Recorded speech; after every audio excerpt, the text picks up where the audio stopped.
محمد الشلهوب، كرة من محمد نامي، عرضية داخل منطقة الجزاء ناحية ياسر، لكن كرة تتخلص من دفاع الوحدة، تعود الكرة مرتدة لصالح الوحدة، لا وجود لخطأ، هنا الخطأ. الكرة الأولى اشتراك رادوي مع عبد الخالق برناوي، لا يوجد فيه خطأ، وهنا رادوي سلامات واصطدام كان غير مقصود، اصطدام غير مقصود. يعني الإصابات الرياضية يكون فيها بعض الحالات الإسعافية اللي ممكن تكون في منتصف الملعب. جيرتس يتابع، رادوي عموما يتحرك كما نتابعه. الكثير من اللقطات الرياضية ممكن يعني تكون الإصابة، هذه عادة مرة أخرى، هذه عادة الكرة المشتركة.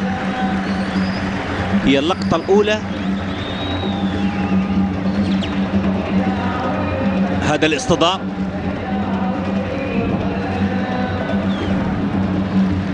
إصابة في الصدر تبدو على رادوي، لكن ممكن تكون ردة الفعل على نفسه حتى في أرض الملعب. سلامات ميرير رادوي المحترف الروماني في صفوف الهلال، اللاعب المحور اللي ساعات نلاقيه ما شاء الله في الهجوم، ساعات نلاقيه في الدفاع، ومن أهم اللاعبين في التشكيلة الهلالية حقيقة. يعني الصفقة ناجحة وتواجد مهم.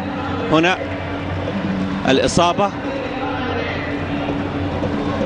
ولكنه لم يستطع، يعني هو وكأنه يعني بلع لسانه أو انسدت. ممكن تكون المجاري التنفسية للاعب مع الاصطدام، مع قوة الاصطدام، مع الألم، حصل فيها بعض الانسداد. لكن شوفوا الحمد لله، ميرير رادوي يستحق التصفيق ليس فقط من هذا الجمهور الهلالي الهادر الكبير، لكنه يستحق التصفيق أيضا حتى من جمهور الوحدة.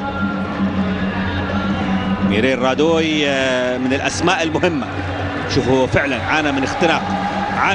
شوفوا النظرة، شوفوا الفجعة اللي كانت. والله مو بس انت، لكن حتى احنا كإعلاميين لما نشاهد مثل هذه اللقطات، احنا يعني كرة القدم هي تصنف من خلينا نقول باللغة الإنجليزية تقال الانترتينمنت، من الأشياء مش عارف أترجمها صراحة. هي